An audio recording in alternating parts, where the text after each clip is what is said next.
Assalamualaikum warahmatullahi wabarakatuh. Halo sobat, bersama Arti Irhamna. Pada video tutorial singkat kali ini, saya akan menjelaskan cara verifikasi akun pendidik dan tenaga kependidikan melalui laman Dapodikdasmen PTK. Sebelum mulai, like, komen, share, dan subscribe channel ini.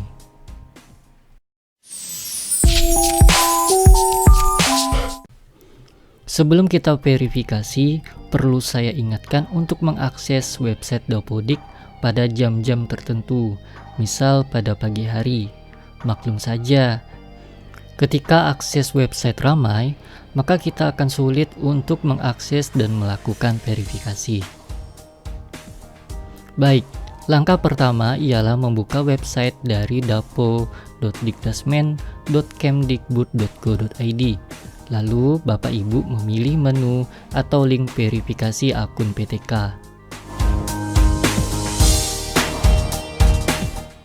Selanjutnya, login dengan alamat email yang telah didaftarkan oleh operator Dapodik sekolah Bapak Ibu.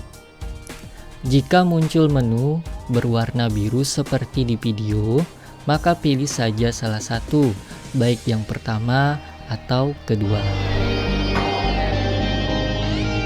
Setelah autentikasi berhasil, maka langkah selanjutnya ialah kita masuk ke menu biodata.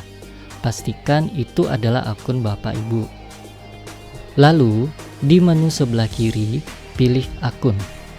Maka kita akan masuk ke tahapan untuk verifikasi akun Dapodik kita. Pilihlah verifikasi sekarang. Jika alamat email yang didaftarkan oleh operator Dapodik sudah tidak aktif, maka Bapak Ibu bisa verifikasi dengan email lain yang aktif. Nanti secara otomatis email login akun akan berubah setelah verifikasi. Contohnya seperti ini. Kebetulan email guru ini salah diinputkan oleh operator Dapodik. Maka cukup masukkan email aktif lalu klik lanjutkan.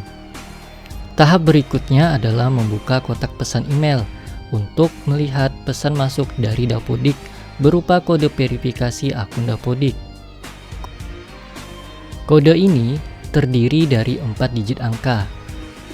Jika telah kita dapatkan, maka cukup di-copy atau tuliskan kode verifikasi tersebut, lalu klik simpan. Tunggu beberapa saat untuk memprosesnya, dan terakhir kita tinggal masuk ke menu biodata lagi dan pilih menu akun. Cek status verifikasi. Jika tertulis sudah, artinya verifikasi berhasil. Dan seperti yang saya informasikan, jika kita menggunakan atau mengganti email saat verifikasi, maka pada bagian username akan berubah menjadi alamat email yang aktif. Oke, sampai di sini tutorialnya. Semoga bermanfaat dan berhasil dalam melakukan verifikasi akun PTK. Jangan lupa untuk like, komen, share, dan subscribe channel ini agar lebih berkembang dan memberikan informasi menarik. Terima kasih. Wassalamualaikum warahmatullahi wabarakatuh.